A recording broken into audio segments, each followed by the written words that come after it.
formula are setting a standard for accountability and responsibility, owning your choices, and being able to respond to those choices. Let each care for self, and all will be cared for.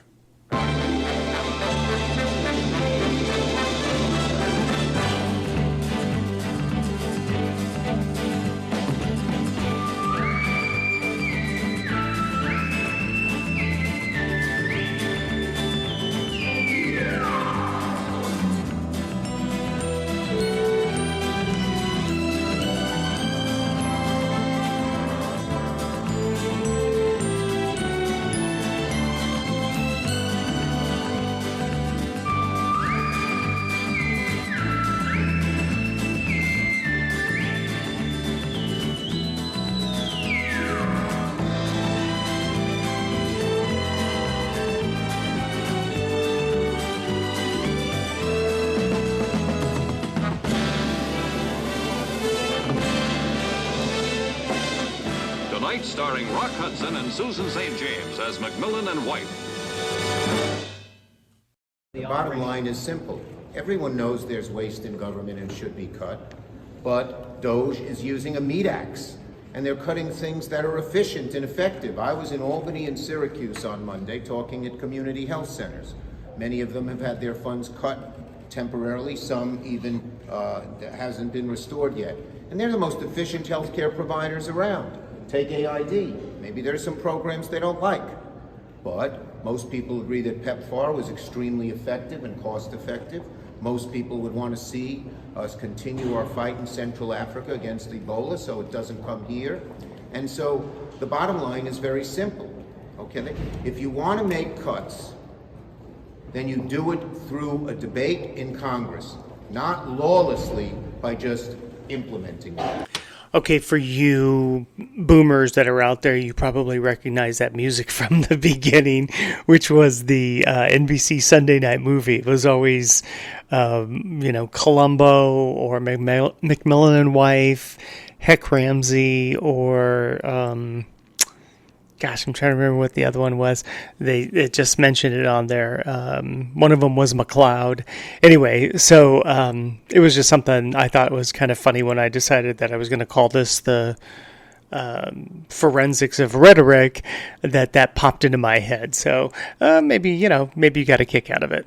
Okay, so let's talk about Shifty Schumer there going on. So what I want to do is I'm going to take that particular soundbite, and I want to break it down basically into what he is saying, because he's playing a lot of games in what he's saying, but there's something that I think, it's very devious in how he's doing it. And when I say the forensics of rhetoric, it's because I want to break it down to say, do you recognize this? That this is what he's doing. So let's start with that. The line is simple. Everyone knows there's waste in government and should be cut, but DOGE is using a meat axe. Okay, so that first clip that I just sliced off of there, he starts with, everyone knows, blah, blah, blah, blah, blah. So he's already trying to establish some sort of credibility, and he's trying to pull everyone into the fray. He's also trying to act as though he is a part of whatever is going on. So DOGE is, it's the Department of DOGE, the Department of Government Efficiency. And so, but what he's trying to do is establish a credential that, hey, I'm on board. This is what I'm saying. I'm on board. Everybody knows that there's waste, fraud, and abuse, or however he says it, in government. This is how you always know the manipulation is on its way, when a person says, however, or but, and then he says, DOGE is using a meat axe. So he immediately goes for the rhetoric of something violent, something that's kind of bloody. It's no coincidence that came out of his mouth. I'm sure he's very worried that that's what this all looks like, is that, things are getting axed, and people, they're going to lose their livelihood, and especially if they've been cheating the American people. So we're going to start with those two things, and now the next one. And they're cutting things that are efficient and effective. I was in Albany and Syracuse on Monday talking at community health centers. Many of them have had their funds cut temporarily. Some even hasn't been restored yet. And they're the most efficient healthcare providers around. So he's trying to establish a credential by saying that things that are effective and efficient, he's already presupposing in the conversation that whatever these programs are that Doge is cutting are very useful. And the reality is that's just not true. But he's manipulating and playing games with language, because what he wants to do is he wants to establish the credibility so that everyone agrees with him, and that, whatever his, and you'll see it in a minute, you'll see it again, that whatever his recommendation is that's what's supposed to happen. Because that's when he comes down with the hammer and says, in his authoritarian way, this is how it's supposed to be. So then what he gets ready to do is he's getting ready to tell a story. Oh, we love it when people want to tell their stories. And they're cutting things that are efficient and effective. I was in Albany and Syracuse on Monday talking at community health centers. Many of them have had their funds cut temporarily. Some even hasn't been restored yet. And they're the most efficient healthcare providers around. Okay, so he wants to start his story off by saying, this is where I went, and that these people have had their funding cut. And so he wants to play on your emotions that, these poor people that I'm getting ready to talk about, they got their funding cut, and now people are going to be out of jobs, and people aren't going to get services. And then he wants to credential the whole thing by saying that these are some of the most efficient different types of, community centers around. But he uses the word community center. Why? Because that is a way to hook into people that, have a soft spot for that kind of stuff. Where it's like, well, it's a community center. It's not like he's sitting there going, oh, well, it's a big corporation. Because if he said that, then his constituents would be like, well, who cares about that? But he wants to say, no, it's a community center, because again, that's their dog whistle, that's their manipulation. And then he wants to say, that these are some of the most efficient things that are around. Again, he's trying to bring it back to the credential. So he's telling the story, he's establishing a credential, and then he basically is trying to manipulate people emotionally, and he wants to get your agreement. He wants to tap into your heartstrings when he starts talking about community, centers, so that you will feel bad, you will feel sorry. And what he's basically setting this up is so that by the end, his conclusion is that you should not be liking what Doge and Elon Musk are doing. But the fact is that the people voted for this. Take AID. Maybe there's some programs they don't like. But most people agree that PEPFAR was extremely effective and cost effective. Most people would want to see us continue our fight in Central Africa against Ebola so it doesn't come here. So then the next thing he winds up doing is he starts playing the game of, well, most people. Really? So he wants to basically try again to credential everything by saying, well, most people. And he's trying to get you to think, well, it's just common. This is what people think. But he supplies no evidence of this. He gives you no facts or figures to say, hey, this was a poll that was taken, and, this many percentage of people, 75% of the people said that they don't want this program cut, and that 75% of the people think that this is a very effective program. Instead, he uses generalizations because those are the easy, lazy way for people when they don't have facts to try and, again, pull at your and tug at your heartstrings because they don't have any facts. And so then I love how he wraps part of that up by saying, that they would agree that they don't want Ebola coming here. So what does he do? Well, he also touches on South Africa. So now he's trying to pull you into that this is another country that you should be concerned with. If you're not, then you're not a good person. And that most people, agree that they don't want Ebola coming here. So then he touches and the fear factor, and he wants to pluck that string to see, is Ebola enough of one of those fear factors that you hear it, and you hear it in a soundbite, that you're going to believe, oh my God, well, I don't want Ebola coming here.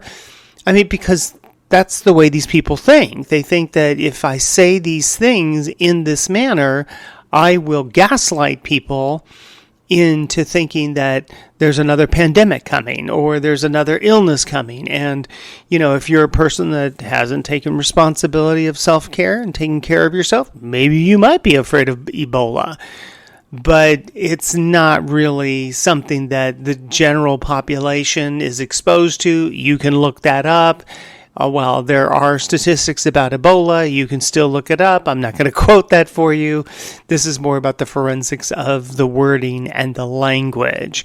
But it's interesting that he wants to go down that road, and he wants to try and pull out all of the fear factor and toss that like a emotional Molotov cocktail. And so the bottom line is very simple, okay? If you want to make cuts, then you do it through a debate in Congress, not lawlessly by just implementing it.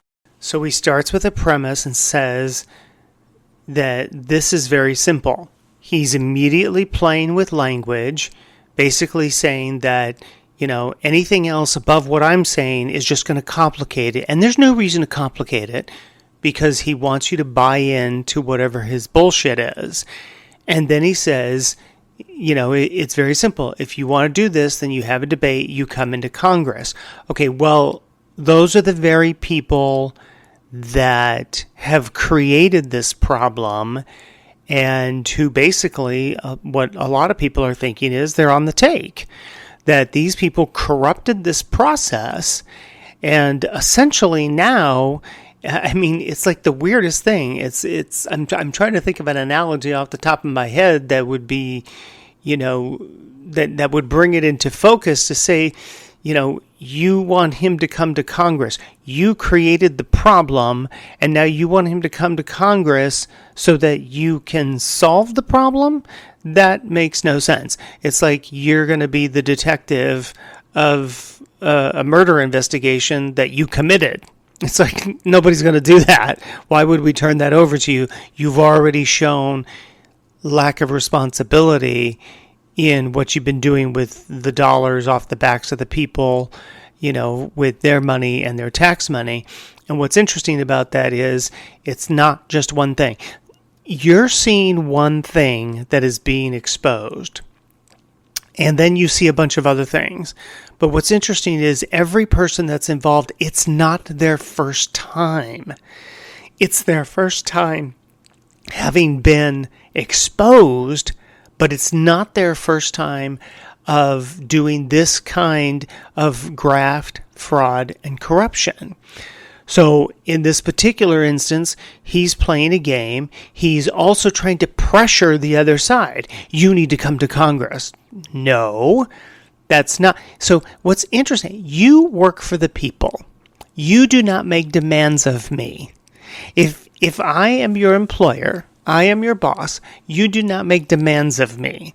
You can ask me, but I will not comply, and I don't need to comply. And if I decide not to comply, you need to get over yourself. Because you forget that you work at the pleasure of the people. Now you say, oh, well, they voted. Maybe not. We'll have to wait and see how that all turns out, because I'm sure after Doge gets done with its forensics of what happened in elections, we're going to find out that a lot of people over a lot of decades actually had a lot of cheating going on when it came to their particular election. But we're not going to go down that road yet.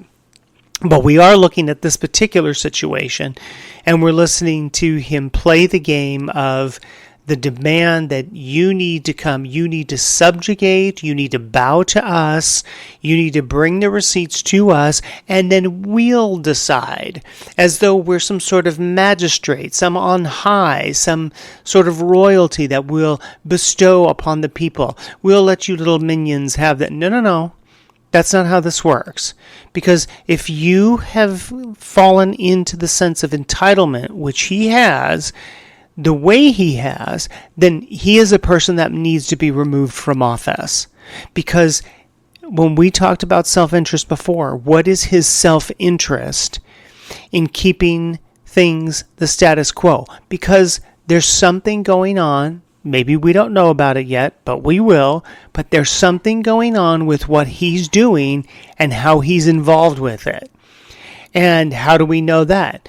Because he is lobbying very hard, very emotionally, trying to get the public on his side emotionally, but not just emotionally trying to tug at your heartstrings. He's also trying to invoke fear and trying to tug at that for people as well. That if the emotions don't get you, the fear will.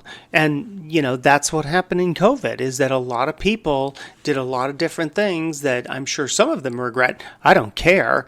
But they made choices and they decided that they were going to engage in fear. And, that's fine and dandy, but you do it for yourself. I heard somebody say the other day, I was actually listening to something with Adam Carolla, who was debating Gavin Newsom. And, he was making the comment, we didn't really know what was going on. And Carolla's like, if you didn't know what was going on, why did you come out so harshly at people? Well, there was a lot of people in fear. And my response was, then those people stay home and you shut up. That's the way that works. And then, of course, his last thing, and you can hear when he says, not lawlessly. So he throws that out there because his side has learned that word and saying it with that kind of inflection, that lawless, that will make you perk up. That will make you listen. These people are lawless. They are not paying attention to the Constitution. They're just doing whatever they want. They're railroading everybody. And if we don't get our hands around this right away, they're coming after you. Well, that's just not the case. The people are smart. Y'all are very smart out there. You might listen to stuff and you might, be like, yeah, that's just a bunch of BS. And you know what's going on. My self-interest in doing this is, first of all, I think it's a lot of fun. It brings me great satisfaction. But the other thing is that being able to talk about the subtle manipulations in language. And maybe you heard this particular clip earlier in the week, and you didn't think anything of it.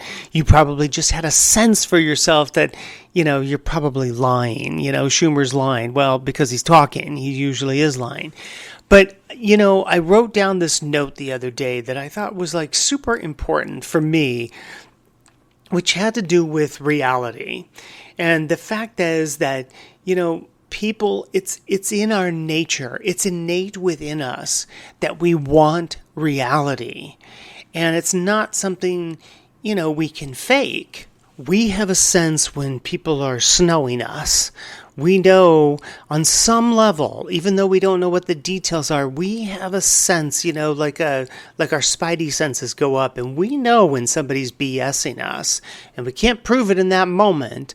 But the great thing about reality is your friend. And we want to embrace reality, and we want to obligate and demand it of our elected leaders and those that are not elected. We need everyone to be in reality. What is reality? It is absent of emotion, and it's factual information. And because that is innate within us, we have a drive towards it.